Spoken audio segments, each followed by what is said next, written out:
வணக்கங்க. ஹரக்ஸ் செல்லங்க சேனலுக்கு உங்கள வரவேற்கிறேன். இன்னைக்கு நம்ம எந்த டாபிக் பார்க்க போறோம்னா, அ அதாவது கேரளால நடந்த ஒரு ஒரு மர்டர் அத பத்தி தான் அதுக்கு வந்து ஜட்ஜ்மெண்ட் இப்ப வந்திருக்கு. ஒரு 2 பேர் வந்து கிரீஷ்மா அப்படிங்கிற ஒரு பொண்ணும், ஷாரன் ராஜ் அப்படிங்கிறவங்க லவ் பண்ணியிருக்காங்க. அதுல இந்த பையன் வந்து இறந்து போயிடுறான். இறந்து போனோனே, எதனால இறந்து போனான் என்னன்னு சொல்லி இன்வெஸ்டிகேஷன் நடந்து, அதுக்கப்புறம் எப்பன்னா 22ல வந்து அக்டோபர்ல வந்து இறந்து போயிடுறான். அதுக்கப்புறம் 2 வருஷத்துக்கு அப்புறம் இன்வெஸ்டிகேஷன்லாம் முடிஞ்சு தீர்ப்பு வந்து இப்ப நேத்து வந்து தீர்ப்பு சொல்லியிருக்காங்க. செஷன்ஸ் கோர்ட்ல. அது வந்து என்னன்னு சொல்லிட்டு இப்ப டீட்டெயிலா பார்ப்போம். வாங்க வீடியோக்குள்ள போலாம். அதாவது வந்து ஸ் க கன்னியாகுமரியை சேர்ந்த பொண்ணு வந்து கிரீஷ்மா அப்படிங்கிற பொண்ணு. ஒரு எம்.ஏ வந்து லிட்டரேச்சர் படிச்சுட்ருக்கு. இன்னும் இந்த பையன் வந்து கேரளாவ சேர்ந்த பையன் ஷாரன் ராஜ். அந்த பையன் வந்து அதே ஊர்ல வந்து ரேடியாலஜி வந்து UG, BSc with radiology final year படிச்சுட்ருக்கான். 2 பேரும் வந்து ஒண்ணா தான் வந்து காலேஜுக்கு வந்து பஸ்லலாம் போறப்ப, அதில பழக்கமாயி 2 பேரும் ஒருத்தருக்கு ஒருத்தர் லவ் பண்றாங்க. எப்பன்னா 2021லேருந்து பண்றாங்க. அது ஒரு கிட்டத்தட்ட 1 இயர் லவ் பண்ணிட்டு இருக்கிறாங்க. ரொம்ப க்ளோஸா இருக்கிறாங்க. ரொம்ப இன்டிமேட்டா இருக்கிறாங்க. வெளிலலாம் போறாங்க, சுத்துறாங்க. இப்படியே இருந்துட்டுருக்கு. இந்த பையனுக்கு வந்து ரெக்கார்ட்ஸ் எல்லாம் வந்து இந்த பொண்ணு நெறைய ஃபுல்லா எழுதிலாம் குடுப்பாரு. இது மாரி போயிட்டுருக்கு. அது சமயத்தில என்ன ஆகுதுன்னா, இவங்க அம்மா அம்மா என்ன பண்றாங்கன்னா, இந்த பொண்ணுக்கு வந்து இதெல்லாம் தெரியுது. இந்த பையன் லவ் பண்றா போறா தெரிஞ்சோனே, இந்த பொண்ணுக்கு வந்து நல்ல ஒரு வசதியான ஒரு மாப்பிள்ளைய வந்து கல்யாணம் பண்ணி வைக்கணும்னு சொல்லிட்டு, கல்யாணம் பண்றதுக்கு மாப்பிள்ளைய பார்க்குறாங்க. அதில வந்து ஒரு ராணுவ வீரர் வந்து ஒரு சோல்ஜர் பார்த்து வசதியானவர்னு சொல்லி கல்யாணம் வந்து ஃபிக்ஸ் பண்றாங்க. இந்த பொண்ணு வந்து சரி வசதியா இருக்கான்னு சொல்லி ஒத்துக்கிறா. ஒத்துக்கிட்டு நிச்சயதார்த்தமும் முடிஞ்சிருது. அதுக்கப்புறம் அந்த பையன்கிட்ட வந்து இது மாரி கல்யாணம் பண்ண போறேன் அப்படிலாம் சொல்றப்ப, அந்த பையன் ஒத்துக்கல. ஏன்னா அந்த பையனுக்கு வந்து வேற யார்கிட்டயும் ரொம்ப ஃப்ரெண்ட்ஸ் கிடையாது. ரொம்ப டீப்பா வந்து அந்த பொண்ண வந்து கிரீஷ்மாவ வந்து லவ் பண்ணிட்டு இருக்கான். அதனால வந்து இவன் மேல அவ்வளவு உயிரா இருக்கறனால, "இல்ல ஒத்துக்க மாட்டேன். உன்ன என்னால மறக்க முடியாது. உன்ன தான் நான் தான் கல்யாணம் பண்ணிக்கணும்." அப்படிலாம் ரொம்ப சொல்றான். இதெல்லாம் பார்த்துட்டு, இவளுக்கு வந்து ஒண்ணும் புரியல. என்னன்னா, என்ன பண்றது? இப்படி வந்து ரொம்ப வந்து நம்ம நல்லா ஒரு வசதியான ஒரு பையன பார்த்து கல்யாணம் பண்ணலாம்னு இருக்கோம். இவன் வந்து இப்படி விடமாட்றானே, என்ன பண்றான்னு சொல்லி யோசிச்சுட்டு என்ன பண்றா, சரி இதுக்கு என்ன ஒரே வழின்னா, இந்த பையன வந்து நம்ம கொன்னுடலாம். கொன்னுட்டோம்னா, அதுக்கப்புறம் நம்ம ஃப்ரீ ஆயிடலாம் அப்படின்னு சொல்லிட்டு என்ன பண்றா, இவளே வந்துட்டு ஆ ஒவ்வொருத்தரையா வந்து வெளில போறப்ப, வரப்பலாம் என்ன பண்றான்னா, ஜூஸ் இந்த ஸ்லைஸ் இருக்கு பார்த்தீங்களா? Mango juice. அந்த மேங்கோ ஜூஸ்ல கலந்தா ஒண்ணும் தெரியாது. இந்த தூக்க மாத்திரை, இல்லன்னா வந்து டோலோ மாரி பெயின் கில்லரு, பேராசிட்டமால் டேப்லெட்ஸு இதெல்லாம் போட்டு மிக்ஸ் பண்ணி எப்போதும் எடுத்துட்டு போ வேண்டியது. எடுத்துட்டு போய் சேலஞ்ச் அப்படின்னு சொல்லி பேச வேண்டியது. யார் வந்து ஃபர்ஸ்ட்டு குடிக்கிறான்னு பார்ப்போம். அப்படின்னு சொல்லி 2 பாட்டில் எடுத்துட்டு போவா. எடுத்துட்டு போயி, யார் ஃபர்ஸ்ட்டு குடிக்கிறான்னு பார்ப்போம். சேலஞ்ச் வச்சுப்போம் சொல்லி குடிக்க வேண்டியது. அப்ப குடிக்கிறப்பலாம் வந்து அது நெறைய தடவ இது 1 தடவ, 2 தடவ இல்ல. கிட்டத்தட்ட 10 டைம்ஸ் வந்து அட்டெம்ப்ட் பண்ணியிருக்கிறா. அதுல வந்து ஃபெயிலியர் ஆயிடும். ஏன்னா இந்த பையன் குடிப்பான். கொஞ்சம் கலர் சேஞ்ச் ஆயிருக்குதே, கொஞ்சம் வந்து கசப்பா இருக்கே சொல்லி குடிக்காம துப்பிடுவான். இதனால ஒண்ணும் ஆகல. சும்மா லைட்டா வாமிட் வர லைட்டோட சரியா போச்சு. அப்ப கூட அந்த பையனுக்கு வந்து அந்த கிரீஷ்மா மேல சந்தேகம் வரல. இது மாரி இருக்கிறப்ப, இது மாரி எப்படியோ வந்து கூடவே எப்போதுமே வந்து கூல் ட்ரிங்க்ஸ் பாட்டில தூக்கிட்டே தான் போயிட்டு இருப்பாளாம். இது மாரி தான் நடந்துட்டு இருக்கு. அன்னைக்கு என்ன பண்றான்னா அக்டோபர் வந்து இது மாரிலாம் நடந்துட்டு இருக்கப்ப, அவங்க வீட்ல வந்து அவங்க அம்மாகிட்டயும், மாமாகிட்டயும் சொல்றா. இது மாரி அந்த பையன ஒண்ணும் பண்ண முடியல அப்டின்னோனே, அவங்க என்ன சொல்றாங்க, விஷம் வச்சு ரொம்ப ரொம்ப ஒரு சிவியரா ஒரு விஷம் வச்சா, அதுல வந்து இறந்து போயிடுவான் அப்டின்னு சொல்றப்ப, இவ வந்து Googleலலாம் ஃபுல்லா வந்து சர்ச் பண்றா.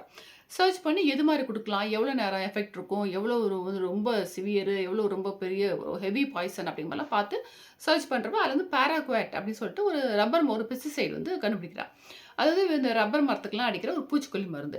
இத குடுத்துட்டோம்னா, உடம்பு வந்து எப்படி எப்படி வந்து அந்த என்னென்ன வேலை செய்யும்? எவ்வளோ நேரத்தில என்னென்ன எஃபெக்ட் வரும்? சைட் எஃபெக்ட் எப்படி சாவாங்க? எவ்வளோ ரொம்ப ரொம்ப ஒரு என்னது ஹெவியா இருக்கும் பாய்சனு அப்படிலாம் சொல்லி, அதுவும் இல்லாம 24 மணி நேரம் ஆச்சுன்னா, அதுக்கப்புறம் என்னன்னே கண்டுபிடிக்க முடியாது இது பாய்சன் அப்படிங்கிற மாரிலாம் ஃபுல்லா பார்க்குறா. சரின்னு சொல்லிட்டு அவங்க அம்மா கிட்ட எல்லாம் சொல்லிட்டு, இது மாரி குடுக்கலாம் அப்படின்னு சொல்லி, அவங்க மாமா தான் வாங்கி குடுக்குறாரு அந்த மருந்த. வாங்கி குடுத்தோனே, இவனுக்கு குடுக்குறதுக்காக என்ன பண்றா, அக்டோபர் 14த் 2022ல வந்து வீட்டுக்கு வீட்டுக்கு வர வச்சு குடுன்னு அவங்க அம்மா சொல்றதாகவும் சொல்லியிருக்கிறாங்க. அதுக்கப்புறம் இந்த பையன வந்து வீட்டுக்கு வர சொல்றா. வர சொல்லி கூப்பிட்டோனே, சரி இந்த பையன வந்து கூப்பிட்டான்னு சொல்லி வரான். ஃப்ரெண்டு கூட வரான். வந்துட்டு ஃப்ரெண்ட வெளில இருக்க வச்சுட்டு, இவன் மட்டும் உள்ளார போறான். அப்ப என்ன பண்றா, அந்த பாராகுவேட் அப்படிங்கிற அந்த மருந்த வந்து பூச்சி மருந்த வந்து ஒரு கஷாயம் மாரி போட்டு, அந்த கஷாயத்தில கலந்து ஏன்னா கஷாயம் வந்து யூசுவலா நம்மலாம் குடிப்போம்ல நிலவேம்பு குடிநீரு, கபசுர குடிநீர்லாம் கசப்பா இருக்கும் பார்த்தீங்களா? அது மாரி அந்த கசப்புல அத போட்டா தெரியாதுன்னு சொல்லிட்டு, அதில கலந்து வச்சுடுறா. வச்சுட்டு ப்ளஸ் வந்து இந்த மேங்கோ ஜூஸ் இருக்குல்ல, அதில பார்த்தா அவ்வளவா வந்து டேஸ்ட் மாறாது அப்படின்னு சொல்லி, கலர் மாறாதுன்னு சொல்லிட்டு, அதிலேயும் கொஞ்சம் கலந்து வச்சுடுறா. வச்சு வந்தோனே என்ன பண்றா, குடுக்குறா. அந்த பையன் குடிச்சுட்டு ரொம்ப கசப்பா இருக்குன்னு, கொஞ்சம் கசப்பா இருக்கே அப்படி சொன்னா, யூசுவலா அந்த பையன் எப்பவுமே எதுவா இருந்தாலும் வீடியோ எடுப்பான். இந்த ட்ரிங்க்ஸ்லாம் சேலஞ்ச் பண்ணாங்க பார்த்தீங்களா? கூல் ட்ரிங்க்ஸ் சேலஞ்ச் அதுலயும் ஃபோட்டோ, வீடியோ எடுத்திருப்பான். எதுவா இருந்தாலும் எப்படி அவங்க ரொம்ப க்ளோஸா இருக்கப்ப கூட வீடியோ எடுத்திருப்பான். எல்லாம் வீடியோ வச்சுருவேன். பழக்கம் உண்டு. வீடியோ எடுத்துருவான். அதே மாரி இதையும் குடிக்கிறப்ப வந்து வீடியோவும் எடுத்துருக்கிறான். ரொம்ப கசப்பா இருக்கு சொல்லி வீடியோ எடுத்துக்கிறான். எடுத்து முடிச்சு ரொம்ப கசப்பா இருக்குன்னு, "இல்ல நான் வந்து முதுகு வலிக்குலாம் இதான் குடிப்பேன். நீ குடிக்க மாட்டியா?" அப்படின்னா, "கஷாயம் தானே" அப்படின்னா, ஓகே நம்பி குடிச்சிடுறான். அதுக்கப்புறம் ரொம்ப கசப்பா இருக்குன்னா, அந்த கூல் ட்ரிங்க்ஸும் கொஞ்சம் குடிச்சிடுறான். குடிச்சுட்டு போயிட்டு வரேன்னு சொல்லிட்டு வெளில வரான். வந்தப்பயே வந்து கொஞ்சம் ஒரு மாதிரி இருக்குது. வயிறு வலிக்க ஆரம்பிக்குது. கொஞ்சம் வாமிட் பண்றான். அவரு வீட்ல ஃப்ரெண்டு வந்து வீட்டு ஃப்ரெண்டுட்டயே சொல்றான். வீட்ல போய் விட்டுர்றாங்க. அப்புறம் நைட் ஃபுல்லா வாமிட்டா நெறையா இருக்கு. ரொம்ப ஸ்டமக் பெயின் ரொம்ப ஜாஸ்தியா இருக்கு. அப்ப வீட்ல கேட்குறாங்க, என்ன சொல்லி உடனே ஹாஸ்பிட்டல்ல சேர்க்குறாங்க. லோக்கல் அங்க இருக்கிற ஹாஸ்பிட்டல்ல சேர்க்குறாங்க. அங்க ரொம்ப முடியலன்னோனே ட்ரிவாண்ட்ரம் கொண்டு போய் அந்த மெடிக்கல் காலேஜ் ஹாஸ்பிட்டல்ல வந்து சேர்த்துடுறாங்க. இப்ப டாக்டர்ஸ்லாம் கேட்குறாங்க, "என்ன சாப்பிட்ட? என்ன ஏதாவது சாப்பிட்டியாங்கிறப்ப?" அவன் ஒண்ணுமே சாப்பிடல. இது மாரி வந்து அ கிரிஷ்மா வீட்டுக்கு போயிட்டு வந்தது. அங்க போயிட்டு அங்க அந்த கஷாயமும், கூல் ட்ரிங்க்ஸும் குடிச்சேன். அவ்வளோதான். குடிச்சிட்டு வரப்பயே எனக்கு வந்து ரொம்ப வாமிட்டு, ஸ்டொமக் பெயின்லாம் வர ஆரம்பிச்சுச்சு. அப்படின்னு சொல்றான். அப்படின்னு சொல்றான். சொன்னோனே என்ன பண்றேன், இவங்க அம்மாவுக்குலாம், அப்பாவுக்குலாம் ரொம்ப வந்து ஒரு சந்தேகமா வருது. அவங்க வீட்டுக்கு போயிட்டு வந்து வரனால, அவங்க வீட்ல சாப்பிட்டது ஏதோ சம்திங் இருக்குன்னு சொல்லி போலீஸ்லயும் கம்ப்ளைண்ட் குடுத்துடுறாங்க. குடுத்துட்டு இந்த பையன் வந்து அந்த பொண்ணு மேல வந்து சஸ்பெக்டே பண்ணல. அந்த பொண்ணு குடுத்தது தான் அங்க சாப்பிட்டேனே ஒழிய அந்த பொண்ணு தான் குடுத்தா, விஷம் குடுத்த மாரி இந்த பையன் இன்னும் நம்பிக்கிட்டே இருக்கிறான். ஆனா, அந்த பையனுக்கு வந்து நைட்லாம் ஒரு வாய் சாப்பாடு சாப்பிட முடியல. ஒரு ட்ராப் தண்ணி கூட குடிக்க முடியல. சுத்தமா உள்ளார போவே முடியல, சாப்பிடவும் முடியல. ஸோ, அந்த அந்த பையன் வந்து அப்புறம் ஹாஸ்பிட்டல்ல சேர்க்குறாங்க. ஸோ, வாமிட்லாம் எடுத்து டெஸ்ட் பண்றப்ப ஏதோ விஷம் கலந்திருக்குது. அப்படி ரத்தமா வாந்தி இருக்கிறப்ப அதெல்லாம் டெஸ்ட் பண்றாங்க. டெஸ்ட் பண்ணிட்டு ஃபாரன்சிக்ல என்ன சொல்றாங்கன்னா, ஏதோ விஷம் கலந்திருக்குது அப்படின்னு சொல்றாங்க. ஆனா என்ன விஷம்னு தெரியல அவங்களுக்கு. அதாவது விஷம் என்னன்னு தெரிஞ்சா தான் அதுக்கு வந்து நம்ம வந்து மாற்று மருந்தெல்லாம் குடுக்கலாம். அப்படிங்கிற மாரி பார்க்குறாங்க. என்ன விஷம்னே கண்டுபிடிக்க முடியல அவங்களால.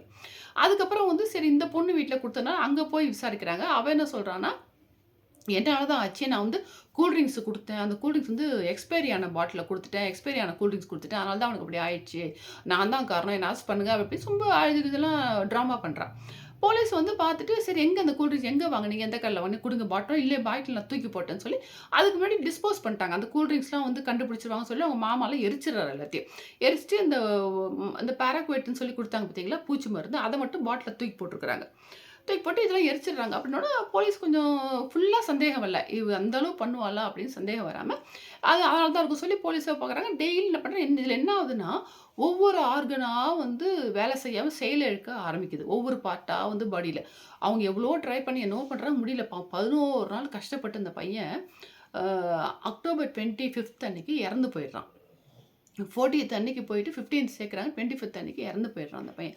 11 நாளு ஒரு ட்ராப் தண்ணி கூட குடிக்க முடியாம அவ்ளோ கஷ்டப்பட்டு ஒவ்வொரு ஆர்கனும் செயலிழந்து போயி, அப்படி வந்து இறந்து போயிடுறான். அப்ப கூட என்ன சொல்றான், அவங்கலாம் சொல்றப்ப, "அந்த பொண்ண வந்து சொல்லாதீங்க. அவ வந்து பண்ண மாட்டா. அது பாப்பா. அவ பண்ணியிருக்க மாட்டா." அப்படிதான் சொல்லிட்டு நம்பிக்கையோட அவன் மேல குற்றச்சாட்டே வைக்கல.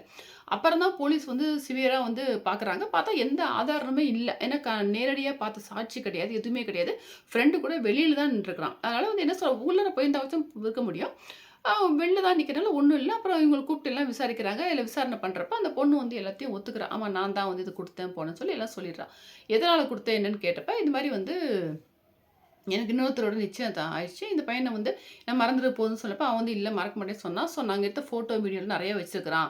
அதெல்லாம் எங்கேயோ வந்து நம்ம கல்யாணம் பண்ணா அவர்கிட்ட காமிச்சுருவானா, வெளியில சொல்லிடுவானோன்னு சொல்லி பயந்து போயி, அந்த பையன கொலை பண்ணணும்னு சொல்லி நான் பண்ணேன் அப்டி சொல்லி எல்லாத்தையும் டீட்டெயிலா சொல்றான். ஆனா வந்து என்னன்னா எவிடன்ஸே கிடைக்கல. ஏன்னா அந்த பாட்டிலையும் எரிச்சிடுறாங்க. ஸோ என்னன்னா இந்த ஒரு பாட்டில் இந்த விஷ பாட்டில் மட்டும் சைடுல எங்கேயோ கிடக்குது. அத மட்டும் எடுக்குறாங்க. எடுத்துட்டு அப்புறம் நெறைய சாட்சிகள் விசாரிக்கிறாங்க. அந்த ஃப்ரெண்டு ப்ளஸ் இவன் வீடியோ எடுத்திருந்தான் பார்த்தீங்களா, அந்த கஷாயம் குடிச்சது. அதெல்லாம் பார்த்து நெறைய இது பண்றாங்க. இவன் மேல வந்து அரெஸ்ட் பண்ணி ஜெயில்ல வைக்கிறாங்க. அதுக்கப்புறம் ஜாமீன்ல வெளில வந்துடுறான். வெளில வந்து கூட என்ன சொல்றான்னா, நம்ம வந்து நான் படிச்சிருக்கேன். ஒரே பொண்ணு, பொண்ணுங்கிறனால உங்களுக்கு வந்து மேக்ஸிமம் என்ன கிடைக்கும் ஜெயில் தண்டனை, ஆயுள் தண்டனை கிடைக்கும். அப்படிங்கிற மாரி ஒரு ஃப்ரீயா அப்படிதான் கிடைக்கும் மாரி சொல்றான். அதுக்கப்புறம் இதுக்கு உடந்தையா இருந்ததுன்னு சொல்லிட்டு அவங்க அம்மா, மாமா எல்லார் மேலயும் வந்து 3 பேர் மேலயும் வந்து எஃப்ஐஆர்லாம் ஃபைல் பண்ணி கேஸ் நடக்குது. இப்படியே நடக்குது. அதுக்கப்புறம் இவங்க அரெஸ்ட் பண்ணி கூட்டு போய் ஜெயில்ல வச்சோனயே, அங்க என்ன பண்ணிட்டா, தற்கொலை பண்ணிக்க போறா அப்படின்னு சொல்லிட்டு அங்கருந்து ஃபினாயில்லாம் எடுத்து குடிச்சிடுறா. குடிச்சிட்டு அதுக்கப்புறம் போலீஸ் வந்து ஹாஸ்பிட்டல் சேர்த்து காப்பாத்திடுறாங்க. இதே கேஸ் இப்படியே நடந்து ஃபுல்லா ஏன்னா உங்களுக்கு வந்து இதுல வந்து ப்ராப்பரா ஐ விட்னஸ் கிடையாது. அதுக்கப்புறம் வந்து டைரக்ட்டா பார்த்த ஐ விட்னஸ் கிடையாது. ப்ளஸ் சாட்சிகளும் வந்து நல்லாவே இல்லை. ரொம்ப கஷ்டப்பட்டு போலீஸ் தேடி என்ன பண்றாங்க, எடுத்து பார்த்து அப்புறம் பண்ணி கோர்ட்ல கேஸ் நடந்து ஒரு வழியா முடிஞ்சு என்ன ஆகுதுன்னா, நேத்து 20ஆம் தேதி வந்து தீர்ப்பு சொல்லியிருக்கிறாங்க. இதுல வந்து கேரளால இருக்கிற அடிஷனல் செஷன்ஸ் கோர்ட்ல நீதிபதி பஷீர் அவர்கள் சொல்லியிருக்கிறாரு. என்ன சொல்லியிருக்கிறாங்கன்னா, ஆ ஏஎம் பஷீர் அப்படின்னு சொல்லிட்டு அவரு தான் வந்து தீர்ப்பு சொல்றாரு. இதுல வந்து 586 பக்கம் வந்து தீர்ப்ப வந்து ஃபுல்லா வாசிக்கிறாரு. அது வாசிக்கிறப்ப வந்து இந்த பொண்ணு ஒரேடியா அழறா, ரொம்ப ஃபுல்லா அழுதுட்டே இருக்கிறா. அப்ப அவரு கேட்கிறாரு ஜட்ஜு "என்ன ஏதாவது சொல்லணுமா?" அப்படின்னு கேட்கிறப்போ, ஒரு சீட்ல வந்து லெட்டர் மாரி குடுத்து அனுப்புறா. என்ன எழுதியிருக்கேன்னா, "எனக்கு வந்து 24 இயர்ஸ் தான் ஆகுது. எங்க அம்மாவுக்கு நான் ஒரே பொண்ணு நல்லா படிச்சுட்டு இருக்கேன். மேற்கொண்டு படிக்கணும் நானு. இது தெரியாம பயத்துல தான் நான் பண்ணிட்டேன். அப்படிங்கிறனால எனக்கு வந்து இதுல வந்து அதெல்லாம் கன்சிடர் பண்ணி நீங்க எனக்கு எவ்வளவு குறைக்க முடியுமோ தண்டனை குறைச்சு குடுங்க." அப்படிங்கிற மாரி போட்டிருக்கா.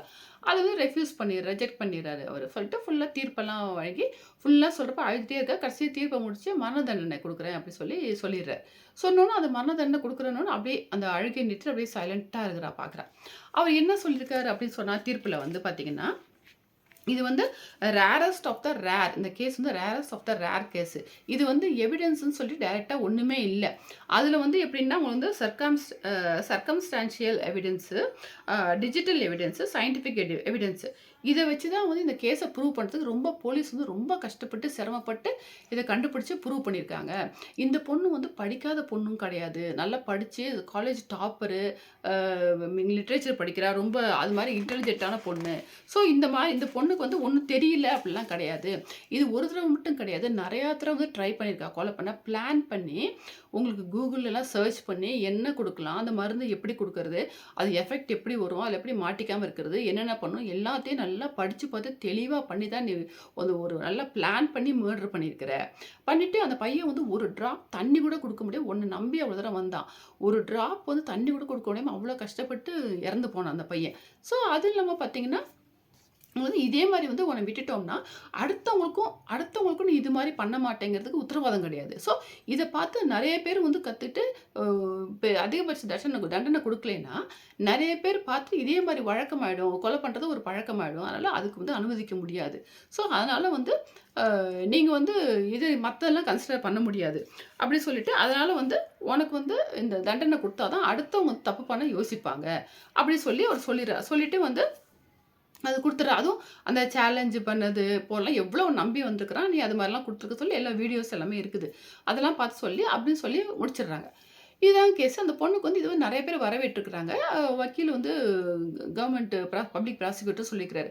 இவங்க வந்து ஆதாரம்லாம் கண்டிப்பா திரட்டி வச்சு இவருக்கு எதிர்த்தாப்புல இதுக்கெல்லாம் குடுத்தோம். அதெல்லாம் கண்டிப்பா வந்து ஜட்ஜ் வந்து ஒரு மேக்ஸிமம் ஒரு பனிஷ்மென்ட் தான் குடுப்பார்ன்னு நாங்க எதிர்பார்த்தோம். அதே மாரி நடந்திருக்குது. நியாயம் கிடைச்சிருக்கு அப்படின்னு சொல்லியிருக்காரு. இவரு ஏஎம் பஷீர் வந்து இதுக்கு முன்னாடியே ஒரு கேஸ்ல வந்து ஒரு கேஸ்க்கு வந்து மரண தண்டனை குடுத்துருக்காரு. ஸோ இது வந்து உண்மையிலேயே வந்து இது மாரி வந்து ஒரு பிளான் பண்ணி மர்டர் பண்ணி, இதுக்கு வந்து உங்களுக்கு வந்து மரண தண்டனை குடுக்குறேங்கிறது வந்து ரொம்ப ரொம்ப ஆச்சரியமா இருக்கு. ஏன்னா உங்களுக்கு வந்து பெண்களுக்கு அவ்வளவா வந்து மரண தண்டனை கிடைக்கல. குடுத்துருக்கு நம்ம பார்க்கல அவ்வளவா. யாருக்குன்னா ஒரு 1955 கரெக்ட்டா டேட்டா தெரியல. 1955ல ஒருத்தவங்களுக்கு வந்து மரண தண்டனை நிறைவேற்றதுக்கு அப்புறம் செகண்ட் வந்து இந்த பொண்ணுக்கு தான் மரண தண்டனை வந்து குடுத்துருக்காங்க அப்படின்னு சொல்றாங்க. அ அந்த பொண்ணு 1955ல குடுத்தது கூட உங்களுக்கு பார்த்தீங்கன்னா, அப்பீல்லாம் போய் எல்லாமே வந்து ரிஜெக்ட் ஆயி கடைசில மரண தண்டனை நிறைவேற்றுறாங்க. அதேமாரி வந்து செகண்ட் வந்து ஒரு பொண்ணுக்கு கிடைக்கிறது வந்து இந்த பொண்ணு அப்படின்னு சொல்லி சொல்றாங்க.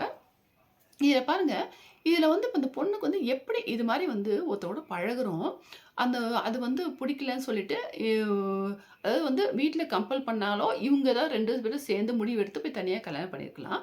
இல்ல வசதி அப்படிலாம் சொன்னோனே, அதெல்லாம் வந்து ஓகே வசதியான வாழ்க்கை வேணும்னு சொல்லிட்டு, அதுக்காக என்ன பண்ணலாம், இந்த பையன் ஒத்துக்கல, இது மாரிலாம் போட்டோ இது மாரிலாம் போட்டுருவான்னா, போலீஸ்க்கு போயிருக்கலாம். போலீஸ்ல போய் கம்ப்ளைண்ட் பண்ணி, போலீஸ் போனா கூட, அந்த மாப்பிள்ளை வீட்ல தெரிஞ்சிருமோ, போயிடுமோ, அப்புறம் அது ரொம்ப சீக்ரெட்டா தான் வச்சுப்பாங்க. போலீஸ்ல வந்து தெரிய வேணாம்னா, பேரு எதுவுமே இல்லாம சீக்ரெட்டா தான் வந்து ஹேண்டில் பண்ணுவாங்க. அதுவும் அந்த பையன் வந்து ரொம்ப நல்ல பையன் மாரி தான் சொல்றாங்க. ஏன்னா, அந்த பையனுக்கு வந்து யாரும் அவ்வளோ ஃப்ரெண்ட்ஸ்லாம் கிடையாது. அவ்வளோ உண்மையா லவ் பண்ணேன் அப்படிங்கிறப்ப, போலீஸ் மூலியமா போயிருந்தா கூட அந்த என்னென்ன எவிடன்ஸ் இருக்கோ எல்லாத்தையும் வாங்கியிருக்கலாம். அது மாரி ஸ்மூத்தா முடிஞ்சிருக்கும். அப்படி இல்லையா, அது உண்மையிலே அந்த பையன பிடிச்சிருக்குன்னு சொன்னா, அந்த பையன் கூட போய் கல்யாணம் பண்ணியிருக்கலாம். இது வந்து அந்த பையன பிளான் பண்ணி, அந்த பையன் பண்ண தப்பு என்ன? ஒண்ணுமே கிடையாது. இந்த பொண்ணு மேலயும் தப்பு இருக்கு. அந்த பையன் மேல பழகியிருக்காங்க, கல்யாணம் பண்ணணும், லவ் பண்ணியிருக்கிறாங்க. அப்படிங்கிறப்ப இந்த பையன் பண்ண தப்புன்னா, ஒருத்தன் அநியாயமா வந்து இவ்ளோ பிளான் பண்ணி எப்படி அப்படி மாட்டுனா கூட நம்ம தப்பிச்சுப்போன்னு ஒரு எண்ணம் இருக்குது. தப்பிச்சாலும் உனக்கு வந்து நீ வந்து இதுக்கு போயிட்டேன்னு வச்சுக்கோ, ஜெயிலுக்கு போயிட்ட. திருப்பி எப்படி அந்த கல்யாணம் நடக்கும்? வசதியான வாழ்க்கை கிடைக்குது, அம்மா சொன்னாங்க அப்படி சொல்லிட்டு போய் பண்றோம். ஆனா அதுக்கப்புறம் நீ மாட்டிட்டதுக்கு அப்புறம் வாழ்க்கையே போச்சு அவ்வளோதான். அதுலயும் என்ன சொல்றா அந்த பொண்ணுன்னா, நான் இப்ப 24 இயர்ஸ் ஆகுது. தண்டனை கிடைச்சு ஆயுள் தண்டனை கட்டி போயிட்டா ஒரு 35, 36 இயர்ஸ்ல வெளில வந்துருவேன். அப்படிலாம் பேசுகிறா. ஸோ அவளுக்கு ஈஸியா வந்து கிடைக்காது. பெண்கள்லாம் தப்பு பண்ணாலும் தப்பிச்சுக்கலாம்னு ஒரு எண்ணம் மனசுல இருக்கு. அதெல்லாம் யோசிச்சு வச்சுட்டு, அதுக்கெல்லாம் யோசிச்சு உன் தண்டனை கிடைக்காதுன்னு யோசிச்செல்லாம் பிளான் பண்ணி இப்படி மர்டர் பண்ணியிருக்கான்னா, அப்ப இதே மாரி வந்து எல்லாரும் பண்ண கரெக்ட் தான் கோர்ட்ல சொன்னது. இதே மாரி எல்லாரும் பண்ணுச்சாலும் என்ன அப்புறம்? கடைசியில என்ன கிடைச்சது? அது எப்படி தப்பு பண்ணா மாட்டிக்காம எப்படி இருப்பாங்க? ஆனா அந்த பொண்ணு மாட்டுனா கூட இவ்வளோதான் மாட்டுனதுக்கப்புறம் இவ்வளோ தண்டனை கிடைக்குதுன்னு சொல்லுது. அதுக்கு முன்னாடி வந்து நம்ம மாட்டிக்க மாட்டோம் அப்படின்னு சொல்லி எவிடன்ஸ்லாம் எல்லாம் அழிச்சிட்டோம்னா மாட்டிக்க மாட்டோம்னு எப்படி உங்களுக்கு வந்து நினைக்கிறாங்கன்னு தெரியல. இப்ப எல்லாமே போச்சு கடைசியில. அதுக்கு வந்து அந்த பையனுக்கிட்டயே சொல்லி பெரியவங்கள வச்சு அத பேசி கீசி அப்படிதான் பண்ணியிருக்கலாம். இல்ல போலீஸ் மூலியமா போய் அப்படி வந்து ஸ்மூத்தா பிரிஞ்சிருக்கலாம். இல்ல அந்த பையன கல்யாணம் பண்ணியிருக்கலாம். அநியாயமா ஒரு உயிர வந்து நீ நல்லா வாழணும். ஒருத்தரோட பழகிட்டு, அதுக்கப்புறம் அவன விட்டுட்டு இன்னொருத்தர் கிடைக்கிறாங்கன்னு சொல்லிட்டு அவங்களோட வாழ்ந்து, இப்ப இத விட இன்னும் வசதியா கிடைச்சாப்ல, அப்ப இந்த ஆளையும் கொலை பண்றதுக்கு கூட சான்ஸ் இருக்கும். அது எப்படி இன்னொன்னு இவங்க பெரியவங்க வீட்ல மாமா, அம்மாலாம் பெரியவங்க வயசானவங்க. வயசு அவங்க பெரியவங்க தானே! அவங்கலாம் எப்படி இது மாரி ஐடியா குடுக்குறாங்க? ஒரு நல்ல சொல்லாம, இது மாரி விஷத்த வாங்கி குடுத்து கொன்னுடுன்னு அவங்க வீட்லயே சொல்றாங்கன்னா, அது என்ன ஃபேமிலின்னே புரியல எனக்கு.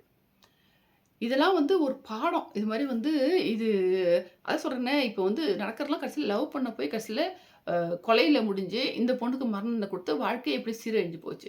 சரி இதெல்லாம் ஒரு பாடமா எடுத்துட்டு தான் யங்ஸ்டர்ஸ்லாம் வாழணும். இப்போ வந்து அவங்க மாமா வந்து இது மாரி வந்து தடயத்த அழிச்சாரு. அவரு வந்து கூட வந்து ஹெல்ப் பண்ணாருன்னு சொல்லிட்டு அவருக்கு 3 வருஷம் தண்டனை குடுத்துருக்காங்க. அம்மா வந்து ஹெல்ப் பண்ணாங்க, போனாங்கறதுக்கு சரியான எவிடன்ஸ் இல்ல அப்படின்னு சொல்லிட்டு அவங்கள ரிலீஸ் பண்ணிட்டாங்க. பொண்ணுக்கு வந்து மரண தண்டனை குடுத்தாங்க. இதாங்க. இதுல இதுல வந்து என்ன அவங்களுக்கு கிடைச்சதோ தெரியல. கடைசில வந்து அது கொலை பண்ணி அந்த பொண்ணுக்கும் வந்து மரண தண்டனை கிடைச்சது. இல்ல வேற ஒண்ணும் சாதிக்கல. ஆனா இவ்வளோ தூரம் படிச்சு ஒரு டாப்பரா இருக்கு. நல்ல இன்டெலிஜென்ட்டான பொண்ணு. இது மாரி வந்து மூளைய வந்து நல்ல வழியில பயன்படுத்தாம, தப்பான வழியில பயன்படுத்தி அவங்க பெரியவங்களும் இத அட்வைஸ் பண்ணியிருக்கணும். அப்ப அவங்க பெரியவங்க பண்ணது தான் மகா தப்பு. இது மாரி இந்த இத கொலை பண்ணுன்னு சொல்லி சொல்றப்ப அது என்ன ஃபேமிலின்னே புரியல. ஆனா தண்டனை கிடைச்சிருக்கு. இத பார்த்தாச்சும் மத்தவங்கலாம் வந்து திருந்தி இது மாரி கெட்ட வழிக்கு போகாம இருக்கணும். ஆனா இன்னொன்னு பார்த்தீங்கன்னா, இந்த இதுல ஆர்ஜி கேர் ஹாஸ்பிட்டல் வந்து இந்த டாக்டர் பிஜி படிச்ச டாக்டர் வந்து இறந்து போனாங்க பார்த்தீங்களா? ரொம்ப பாலியல் வன்கொடுமை பண்ணி கொலை பண்ணாங்க. அவனுக்கு வந்து சஞ்சய் ராமுக்கு வந்து ஆயுள் தண்டனை குடுத்துருக்காங்க. அது ரொம்ப கஷ்டமா இருக்கு. ஏன்னா, இது மாரி கொடூர தண்டனைக்கெல்லாம் பார்த்தீங்கன்னா, மிகப்பெரிய உய உ உ மரண தண்டனை மாரி ரொம்ப கொடூரமான தண்டனை குடுத்தா தான், எவ்வளோ ஜாஸ்தியா இருக்கோ அந்த தண்டனை மாரி குடுத்தா தான், இது மாரி குற்றங்கள்லாம் குறையும். இது மாரி ஆயுள் தண்டனை இப்படி குடுத்துட்டாங்கன்னா, திரும்ப வந்து ஏன்னா ஏற்கனவே நெறைய நடந்துட்டு இருக்கு. அது மாரி பாலியல் வன்கொடுமை நெறைய நடக்குது. அப்ப அது மாரிலாம் வந்து இந்த அரப் கண்ட்ரிலாம் இருக்கிற மாரி பண்ணா தான் குற்றங்கள் குறையும். இது மாரி தண்டனை வந்து குடுத்தாலும் இந்த தண்டனை தான் திருப்பி அதுவும் அதே மாரி திருப்பறப்ப நடக்கிறதுக்கு சான்சஸ் இருக்கு. ஆனா இது மாரி இப்ப இந்த பொண்ணுக்கு குடுத்த மாரி, அதே மாரி இது மாரி பாலியல் வன்கொடுமை, கொலை பண்றாங்க. அதுவும் அந்த பொண்ணு அவ்ளோ கொடூரமா கொலை பண்ணியிருக்காங்க. அதுங்கிறப்ப அதுக்கு வந்து அதையும் வந்து சட்ட திருத்தம் கொண்டு வந்து அதுக்கும் வந்து அதிகபட்ச தண்டனையா மரண தண்டனை குடுக்கணும். இப்ப அவன் இதுல ஜெயில்ல இருக்கிறான். இருந்தாலும் நெறைய இன்ஃப்ளூயன்ஸ் இருக்கு ஹாஸ்பிட்டல்ல. அது மூலியமா நன்னடத்தை, இன்ஃப்ளூயன்ஸ் வச்சு எவ்வளோ சீக்கிரம் வெளில வந்தாலும் உண்டு. ஸோ அடுத்தாப்புல என்ன நடக்கும்? ஸோ இதே மாரி வந்து எல்லா கேஸ்லயும் வந்து அந்த கொடூரத்த உணர்ந்து அதிகபட்ச தண்டனை குடுக்குற மாரி சட்ட திருத்தம் கொண்டு வந்தா நல்லாருக்கும். இவரு வந்து ஏஎம் பஷீர் ஜட்ஜ் அவர்கள் வந்து நல்லா கரெக்ட்டா வந்து இந்த மேஜிஸ்ட்ரேட் வந்து குடுத்துருக்கிறாரு. அது உங்களோட ஷேர் பண்ணணும்னு நெனச்சேன். இதோட இந்த வீடியோ முடிச்சுக்கிறேங்க. Thank you.